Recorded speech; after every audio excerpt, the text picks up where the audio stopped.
Assalamualaikum warahmatullahi wabarakatuh. Kembali lagi bersama saya Indah Rifayana, NIM 1814080052 dengan mata kuliah Metodologi Penelitian oleh dosen pengampu Dr. Milyasari SPD MSI UIN Imam Bonjol Padang.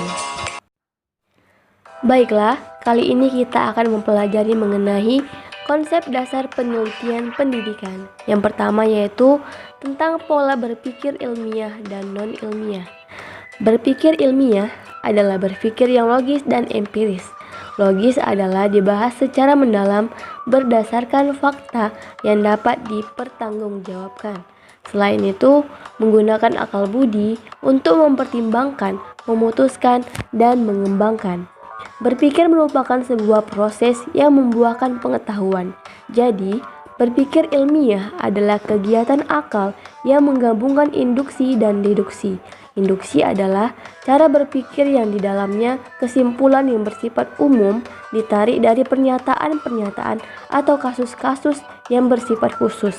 Sedangkan deduksi ialah cara berpikir yang di dalamnya kesimpulan yang bersifat khusus ditarik dari pernyataan-pernyataan yang bersifat umum. Kemudian yang kedua yaitu berpikir non-ilmiah. Kebalikan dari berpikir ilmiah, pada kegiatan berpikir non-ilmiah ini adalah kegiatan berpikir yang dilakukan oleh seseorang yang hanya menggunakan akal sehat, perasaan, dan prasangka, serta intuisi yang kebenarannya diperoleh secara kebetulan tanpa melalui proses pengumpulan data. Kemudian yang kedua yaitu mengenai hakikat, tujuan, dan fungsi penelitian pendidikan. Yang pertama, penelitian pendidikan. Penelitian pendidikan adalah penelitian yang dilakukan dalam bidang pendidikan yang menggunakan teori-teori dari berbagai disiplin ilmu sehingga di dalamnya memuat berbagai teori, konsep, prinsip, dan metodologi penelitian. Kemudian yang kedua yaitu tujuan penelitian pendidikan. Jadi, tujuan penelitian pendidikan yang pertama yaitu untuk memperoleh informasi baru. Dalam mengumpulkan data, harus dilakukan secara objektif. Pencarian dan pengumpulan informasi atau data, peneliti dapat menggunakan data sekunder. Jika informasi atau data dapat dikumpulkan oleh peneliti berdasarkan fakta-fakta, maka data tersebut sebagai data baru bagi peneliti.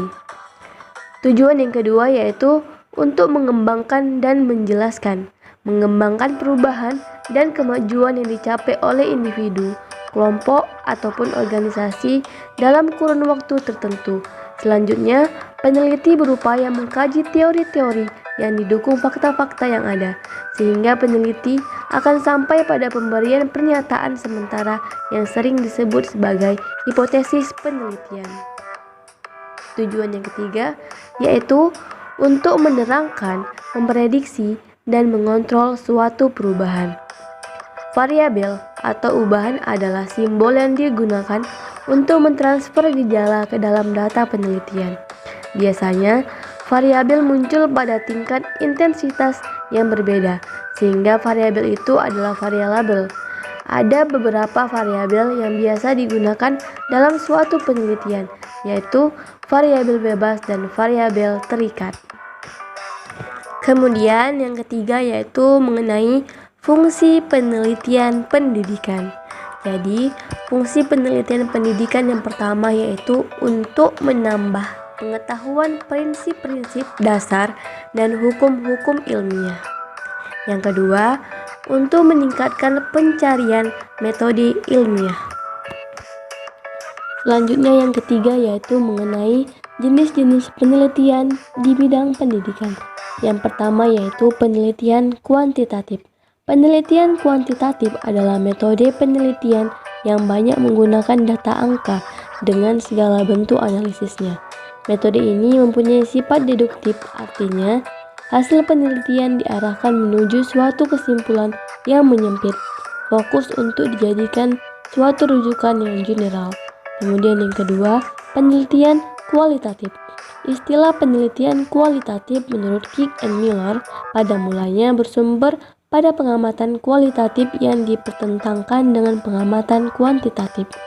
Lalu mereka mendefinisikan bahwa metodologi kualitatif adalah tradisi tertentu dalam ilmu pengetahuan sosial yang secara fundamental bergantung pada pengamatan pada manusia.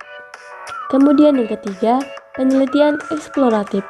Jenis penelitian eksploratif adalah jenis penelitian yang bertujuan untuk menemukan sesuatu yang baru. Sesuatu yang baru itu dapat saja berupa pergelompokan suatu gejala, fakta, dan penyakit tertentu. Penelitian ini banyak memakan waktu dan biaya. Kemudian penelitian historis atau historical research. Penelitian historis adalah penelitian yang berhubungan dengan sejarah. Sejarah adalah studi tentang masa lalu dengan menggunakan kerangka paparan dan penjelasan. Dengan metode historis, seorang ilmuwan mencoba menjawab masalah-masalah yang ia hadapi. Kemudian yang kelima, penelitian deskriptif, yaitu penelitian deskriptif adalah sebuah penelitian yang memaparkan sebuah situasi atau peristiwa. Penelitian ini bertujuan untuk menggambarkan gejala sosial, politik, ekonomi, sosial budaya, dan keagamaan. Seorang peneliti mencoba menggambarkan bagaimana terjadi suatu peristiwa. Kemudian, yang keenam, penelitian korelasional atau penelitian korelasi. Penelitian korelasi adalah penelitian yang berusaha menghubungkan atau mencari hubungan antara satu variabel dengan variabel lainnya. Untuk mengetahui kekuatan hubungan antara dua variabel tersebut dengan tingkatan hubungan dapat dilihat berdasarkan koefisien. Nilai korelasi ini disimbolkan dengan huruf, dengan nilai R antara 1 sampai dengan 1. Nilai -1 sangat kuat sempurna dan berbanding terbalik, sedangkan nilai 1 sangat kuat sempurna dan berbanding lurus, sedangkan nilai 0,5 berarti sedang atau cukup kuat. Kemudian yang ketujuh, penelitian eksperimen. Metode eksperimen merupakan metode penelitian yang menguji suatu cara, teori, terhadap suatu penyelesaian masalah. Yang dicari adalah bentuk hubungan sebab akibat melalui pemanipulasian variabel independen dan menguji perubahan yang diakibatkan oleh pemanipulasian dari variabel tersebut. Hubungan sebab akibat bisa diketahui peneliti melakukan perlakuan atau treatment terhadap objek penelitian. Kemudian yang terakhir yaitu penelitian tindakan atau action research. Kemis mendefinisikan penelitian tindakan sebagai berikut. Penelitian untuk menguji cobakan ide-ide ke dalam praktik untuk memperbaiki atau mengubah sesuatu agar memperoleh dampak nyata dari suatu situasi. Dalam penelitian ini ada 4 tahapan yang penting yang harus diperhatikan, yaitu perencanaan, pelaksanaan, pengamatan, dan refleksi. Poin yang keempat yaitu mengenai komponen proposal penelitian. Yang pertama ada judul. Judul merupakan etalase dari suatu penelitian yang menampilkan keseluruhan rencana penelitian. Oleh karena itu, judul penelitian harus memuat gambaran global masalah dan lingkup penelitian. Syarat judul yang baik yaitu 1. Menarik minat peneliti. Yang kedua, manageable. Yang ketiga, mengandung kegunaan praktis. Yang keempat, tersedia cukup data. Yang kelima, tidak duplikasi dari penelitian lain. Yang keenam, berisi variabel yang akan diteliti. Yang ketujuh, berupa kalimat pernyataan. Yang kedelapan, jelas dan singkat. Kemudian komponen yang kedua yaitu ada latar belakang masalah. Latar belakang merupakan pengantar yang menjelaskan secara singkat materi penelitian yang ditulis secara sistematis dan terarah. Biasanya dibuat secara deduktif, di mana masalah secara umum dikerucutkan menjadi masalah khusus yang akan diteliti. Latar belakang masalah merupakan justifikasi dibuatnya suatu penelitian. Dalam latar belakang masalah, selain konsep dan teori yang dituliskan, juga ada data angka dan intuisi yang terkait dengan topik penelitian. Komponen yang ketiga yaitu rumusan masalah. Pada rumusan masalah dapat berupa pernyataan masalah atau pertanyaan masalah. Rumusan masalah ini memiliki konsekuensi terhadap tujuan, manfaat, kerangka konsep, serta metode penelitian yang digunakan.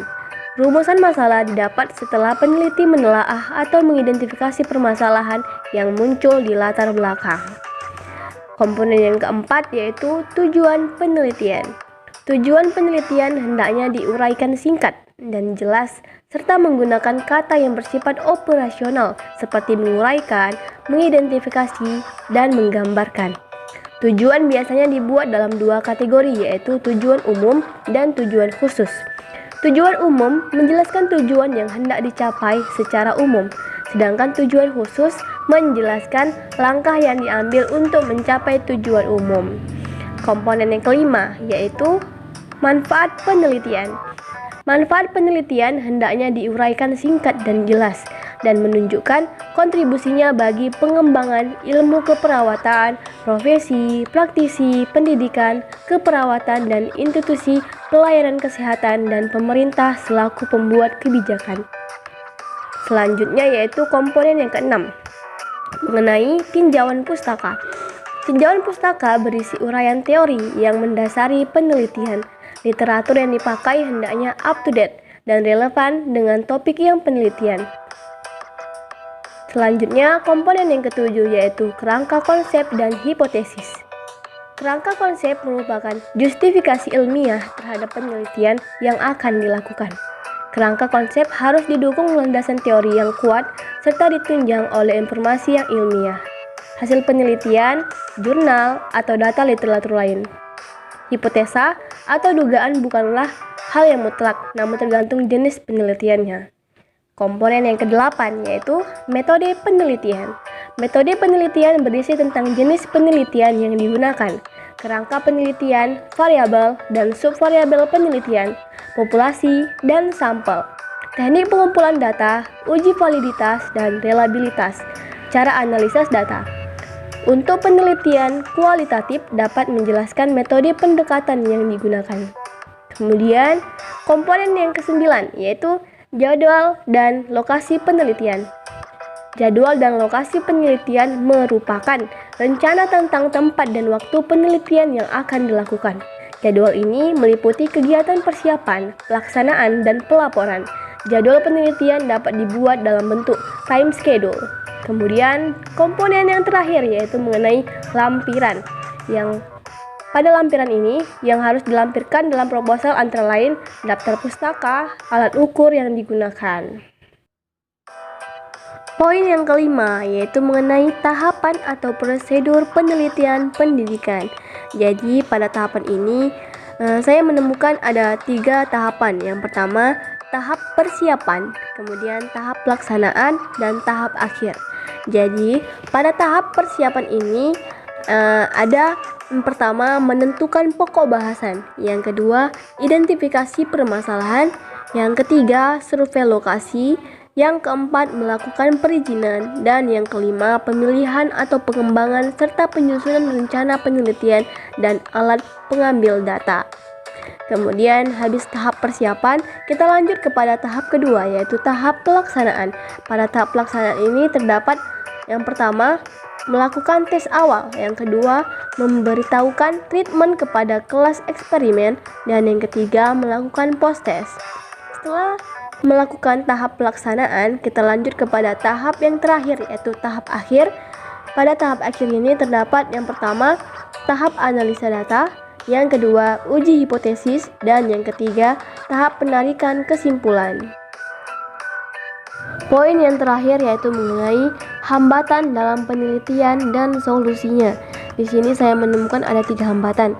Yang pertama, kekurangan sarana penelitian. Yang kedua, kekurangan biaya penunjang. Dan yang ketiga, keterbatasan SDM atau sumber daya manusia. Jadi, pada hambatan yang pertama ini yaitu kekurangan sarana penelitian. Solusi yang dapat kita lakukan yaitu dengan berkreasi dan mencari sarana atau jalan lain sebagai pengganti kekurangan sarana yang kita perlukan tersebut. Kemudian pada hambatan yang kedua ini yaitu kekurangan biaya penunjang. Solusi yang dapat kita lakukan yaitu dengan mencari donasi atau melapor kepada pihak kampus atau instansi yang kita tempati tersebut.